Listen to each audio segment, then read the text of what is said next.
என்ன பண்ண போற? என்ன பண்ண போற?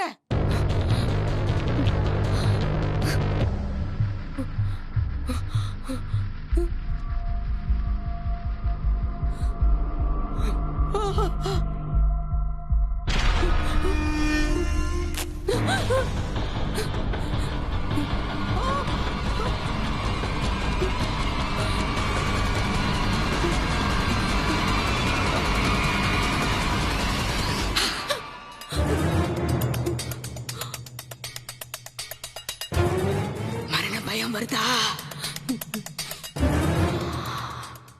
மரணமும் வரும்.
நானும் வந்ததுல இருந்து பாத்துட்டு இருக்கேன்.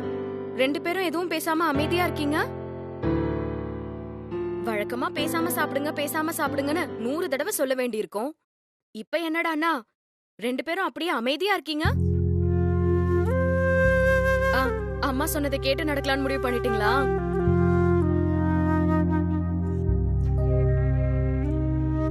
என்ன அம்மா மேல ஏதாவது கோவமா? உன்கிட்ட எல்லாம் கோவம் இல்லம்மா, எனக்கு கோவம் உத்ரா மேலதான். நான் அவ கூட விட்டுட்டேன். என்ன நீ அப்படிலாம் பண்ண கூடாது. எதுக்காக சண்டை போட்டுக்கிறீங்க? உத்ரா, நீயும் அந்த மாதிரி எல்லாம் பண்ணக்கூடாது, சரியா? இல்லம்மா, நடந்தது என்னன்னு கேளுங்க. அந்த ஸ்வேதா ஆண்டி வீட்டுக்குள்ள பிரச்சனை பண்ணாங்கல்ல, அந்த விஷயத்துல அப்பாப்பாக்கு நிப்பேன்னு அவ சொன்னா. அப்படின்னா அந்த ஸ்வேதா ஆண்டி செத்து போனாலும் தப்பு இல்லைங்கிற அவ. என்ன ருத்ரா? ஆனா நான் உங்க பக்கம் தான் நிப்பேன்னு சொன்னேன். உடனே அவ என்கிட்ட கோச்சுக்கிட்டா. ஏய், சும்மா நல்லவ மாதிரி பேசாத. அம்மாவும் சரி அப்பாவும் சரி என் பக்கம் தான். நீ போய் அந்த பணியார சோற பாட்டி இருக்காங்களே அவங்க பக்கம் நின்னுக்கோ.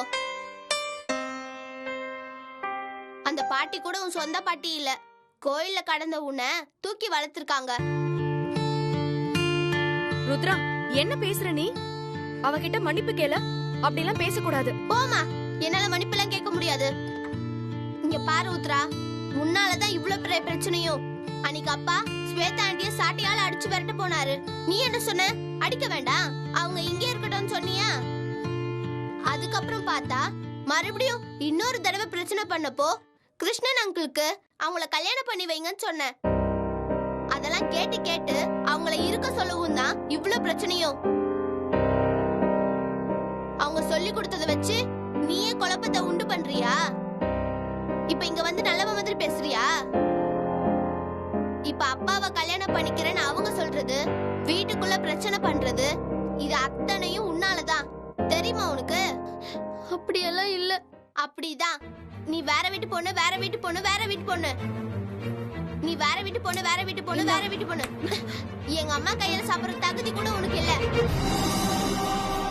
ருத்ரா, ஏன் இப்படி எல்லாம் பேசி அவளை காயப்படுத்துற? இந்த மாதிரி எல்லாம் பேசக்கூடாது, இதெல்லாம் தப்பு. ருத்ரா, ருத்ரா நிக்க போறியா இல்லையா? அம்மா போமா, நீங்க அவளையே கொஞ்சுங்க, என்னை யாரும் பார்க்க வேண்டாம். ருத்ரா,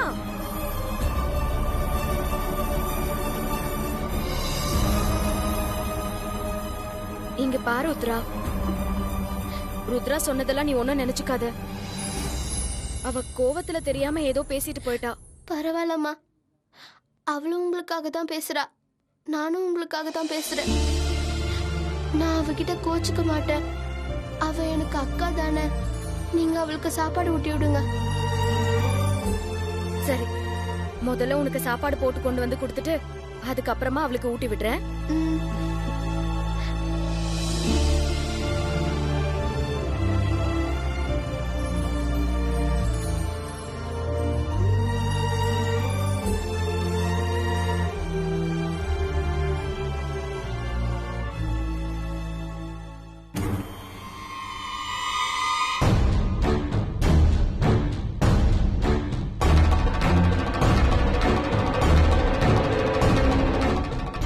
நீங்க பரையனத கேட்கும் போது இந்த பிரச்சனை சாதாரண பிரச்சனை இல்ல. பிரச்சனை விஸ்வரூபம் எடுத்து நிக்குன்னு மாத்திரம் நான் அறியும். ஆமா, இறந்து போன சித்ராவோட ஆவி சுவேதாவோட உயிரை எடுத்து காட்டுறேன்னு சவால் விட்டுருக்குல்ல. இப்போ சுவேதாவை காப்பாத்தணும், அதுதானே பிரச்சனை. ஆமா சாமி, ஆனா எனக்கு ஒரு விஷயம் புரியல. இவ்வளவு நாள் இல்லாம எதுக்காக ஸ்வேதாவை சித்ரா கொல்லணும்னு துடிக்கிறா? என்ன ஏதுன்னு எனக்கு எதுவுமே புரியல. அதுவும் முத்தரசா உடம்புக்குள்ள புகுந்து அவ ஆட்டி படைக்கும் போது எனக்கும் பாக்குறதுக்கு ரொம்ப பயமா இருக்கு. ഞാൻ കണ്ടുപിടിക്കും. ഈ നാഗ നമ്പൂതിരിയായിട്ടാകാതെ കാര്യം ഏതുമില്ല. ഞാൻ തോറ്റുപോയത് ഈ ചിത്ര വിഷയത്തിലും ആ വെണ്ണില വിഷയത്തിലും മാത്രം തന്നെ. അതിന് പഴി വാങ്ങത്താ ഞാൻ കാത്തിരിக்கிறேன். முதல்ல அதை நான் கண்டுபிடிக்கும். അതിനപ്പുറം എന്താ ചെയ്യേണ്ടെന്നതിന് നാം നോക്കിക്കൊള്ളാം. ഓം ഹ്രീം ക്ലീം മഹാകാളി ഓം മലയാള ഭഗവതി ഓം ക്ലീം ശുക്രായ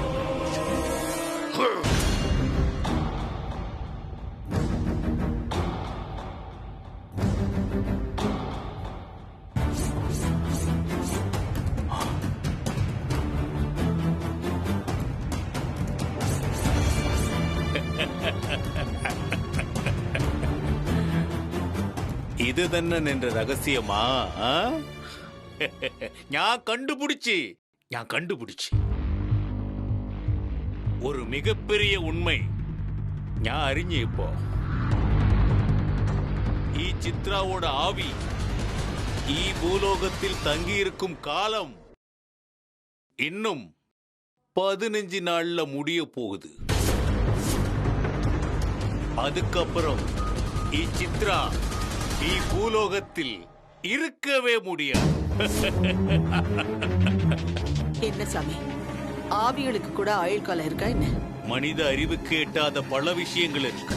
நமக்கு தெரியலங்கிறதுக்காக அது உண்மை இல்லைன்னு ஆகாது.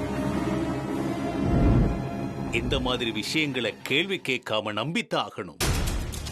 மனுஷங்களுக்கு எப்படி ஆயுள் காலம் உண்டோ அதே போல ஆவிகளுக்கும் ஆயுள் காலம் உண்டு. சரிங்க சாமி, அதுக்கும் இதுக்கும் சம்பந்தம் உண்டு. தன்னோட ஆயுள் காலம் முடிகிறதுக்குள்ள சுவேதாவை பழி தீக்கிற வெறிய மனசுக்குள்ள சித்ரா வச்சுக்கிட்டு இருக்கா. அதன் மூலமா வெண்ணிலாவை கடைசி வரைக்கும் நிம்மதியா இருக்க வைக்க முடியும்னு அவ நம்புறா. அதனாலதான் சுவேதாவை கொன்னு தீர்த்துட்டு போக அவ துடிக்கிறா. சரிங்க சாமி, அப்போ இவ்வளவு ஆக்ரோஷமா இருக்கிற சித்ரா கிட்ட இருந்து ஸ்வேதாவை எப்படி காப்பாத்துறது? அது ரொம்ப கஷ்டம். எனக்கு தெரிஞ்சு சித்ராவோட ஆக்ரோஷத்தை தடை போடுறதுக்கு ரொம்ப ரொம்ப பிரயாசப்படணும். அது கூட முடியுமான்னு தெரியல. 15 நாள்ல சித்ரா ஸ்வேதாவை கொன்னுடுவேன்னு சபதம் போட்டிருக்கா. அவளும் 15 நாள்ல இந்த உலகத்தை விட்டு போக போறான்னு சொல்றீங்க.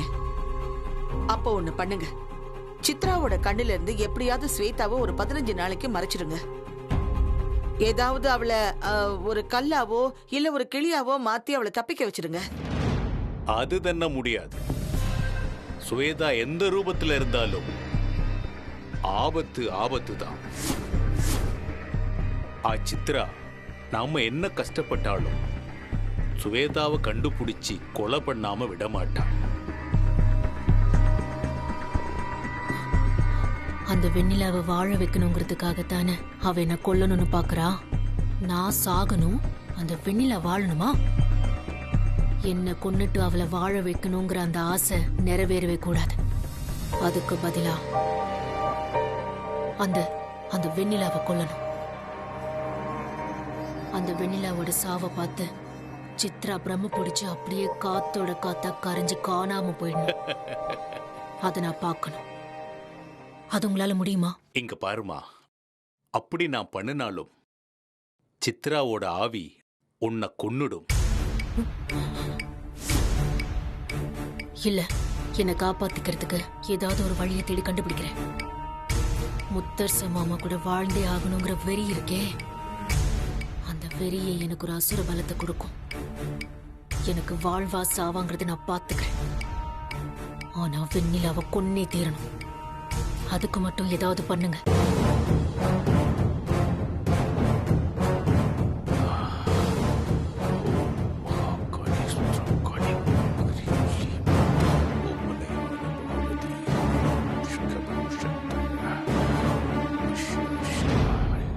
சமயம் நின்ற வீடு சித்ராவோட சக்தி வளையத்துக்குள்ள இருக்கு. அவளோட பாதுகாப்புல தான் வெண்ணிலாவும் இருக்கா. சித்ராவோட நாம நேரடியா மோதி ஜெயிக்க முடியாது. அதுக்கு ஒரே ஒரு வழிதான் இருக்கு. என்ன பண்ணணும் சாமி? எதுவா இருந்தாலும் சொல்லுங்க, பண்ணிடலாம். உன்னோட வீட்ல ஏதாவது ரகசிய அறையில என்ன கூட்டிட்டு போய் தங்க வைக்கணும். எவ்வளவுத்துக்கு எவ்வளவு பக்கத்துல இருக்கிறனோ அவ்வளவுக்கு அவ்வளவு வெண்ணிலாவை கொல்றது சுலபமா போகும். அப்ப ஏற்பாடு பண்ணிட்டு வந்து உங்களை கூட்டிட்டு போறோம். வரோம் சாமி, வாங்கத்த.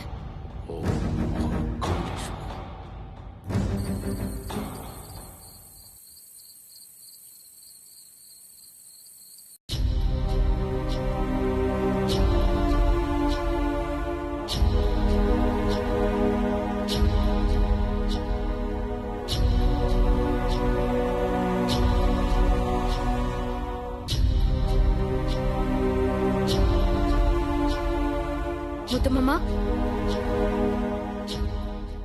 முத்துமாமா,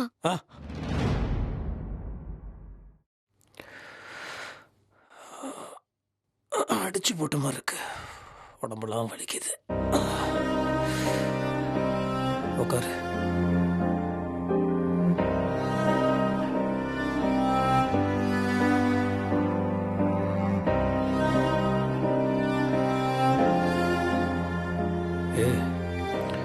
நீ சாப்பிட்டியா? இல்ல. இத குடி. இல்ல மாமா, நீ குடி. குடி. இல்ல முத்துமாமா, வேண்டாம்.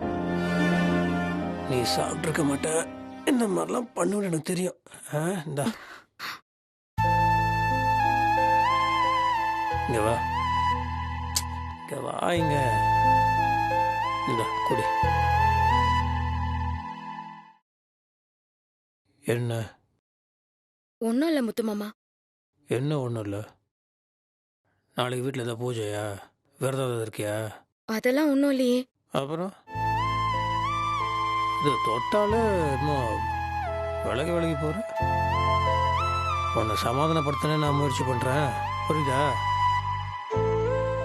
என்ன இல்லையே,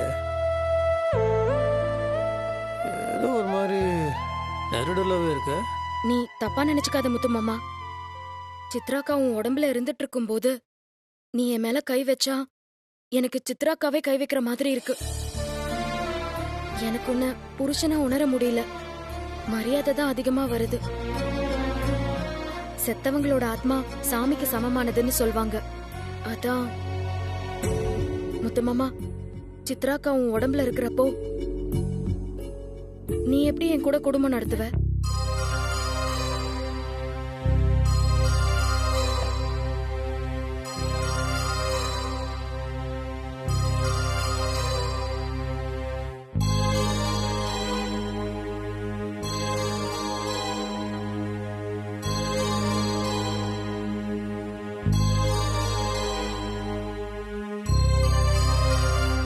சரி, எனக்கு புரியுது. முத்து மாமா, நான் சொல்றேன்னு சங்கடப்படக்கூடாது. சித்ரா அக்காவை பேசாம உன் உடம்புல இருந்து வெளியேத்திடு. நான் என்னமோ சித்ராவை கொண்டு வந்து என் உடம்புல ஏற்றி வச்சிருக்க மாதிரி சொல்கிறேன். நீங்கள் சொல்லிதான் எல்லா விஷயமும் எனக்கே தெரியுது. சரி, நீ சொன்ன மாதிரியே பண்ணாலும் அதில் ஒரு பிரச்சனை இருக்குல்ல. சித்ரா பாவம் போயிடுவா.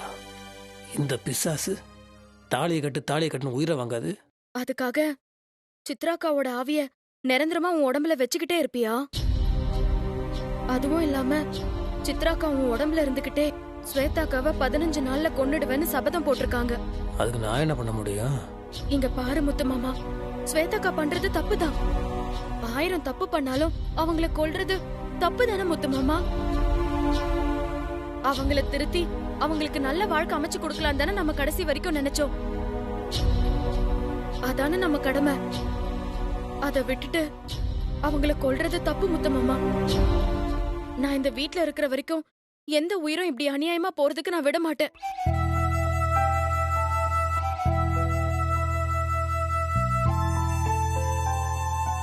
இப்ப நான் என்ன பண்ணா? சித்ராக்கா நீ சொன்னா கேப்பாங்க.